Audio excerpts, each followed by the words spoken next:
안녕하세요. 유독국어입니다. 오늘은 저의 스카이 경영 동시 합격을 만들어준 시간관리법을 알려드립니다. 참고로 저는 수시로 스카이 경영을 동시 합격했지만 정시로도 서울대 갈 성적을 맞았습니다. 좀 건방져 보이겠지만 내신과 학교 생활 수능 공부를 모두 잘했던 학생입니다. 하나만 하기에도 시간이 충분하지 않은 것 같은데 어떻게 시간 관리를 했길래 이 모든 걸 잘할 수 있었을까요? 오늘은 제가 직접 적용해서 스카이 경영을 합격했고, 제 제자들한테 전부 적용시켜서 성공을 이뤘던 시간관리법을 알려드리도록 하겠습니다. 시간관리 방법은 두 가지입니다. 첫 번째는 루틴화입니다. 여러분의 모든 일정이 루틴처럼 되어 있어야 합니다. 루틴의 뜻이 뭐죠? 일정하게 반복되는 행동 패턴을 말하죠. 즉, 잠자리에서 일어나는 시간부터 다시 잠들기까지의 모든 행동들이 다 비슷해야 합니다. 제 루틴부터 말씀드려 볼게요. 저는 고등학교 내내 11시 반에 자서 6시 반에 일어났습니다. 3년 내내요. 그리고 7시쯤 아침을 먹고 8시까지 학교를 갔습니다. 이후 수업 시간엔 무조건 집중하고 졸리면 쉬는 시간에 잤습니다. 수업 시간에 졸리다 싶으면 일어나서 뒤에서 수업을 듣기도 했습니다. 수업 시간엔 풀로 집중을 해야 합니다. 내신을 잘할 수 있는 딱 하나의 비결입니다. 그리고 점심시간에는 밥을 최대한 빨리 먹었습니다. 공부하려고요? 아닙니다. 저는 축구를 좋아해서 빨리 밥 먹고 조금이라도 더 축구를 했습니다. 심지어 저는 수능 전주까지도 축구공을 찼습니다. 그리고 점심시간 직후가 되면 겨우겨우 졸음 채우면서 수업을 듣고 또 쉬는 시간에 잤습니다.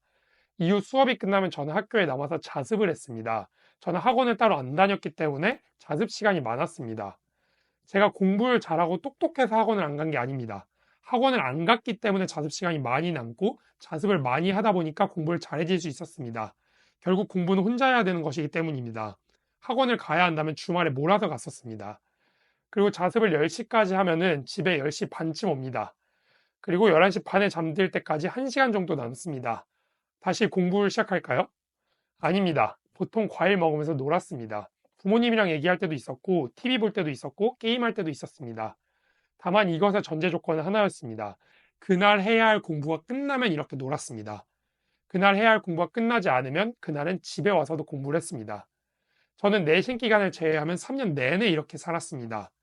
다소 지겹고 단조로워 보일 수 있는데 루틴이 안정되면 공부 효율이 잘 납니다.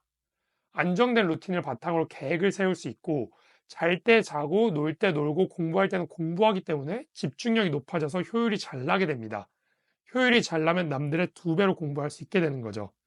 여러분도 여러분만의 루틴을 찾아야 합니다. 두 번째는 자투리 시간의 활용입니다. 자투리 시간이 중요하다는 말 많이 들어보셨죠? 근데 얘기를 하다 보면은 생각보다 자투리 시간이 별로 없어요 라고 말하는 학생들이 많습니다. 왜일까요?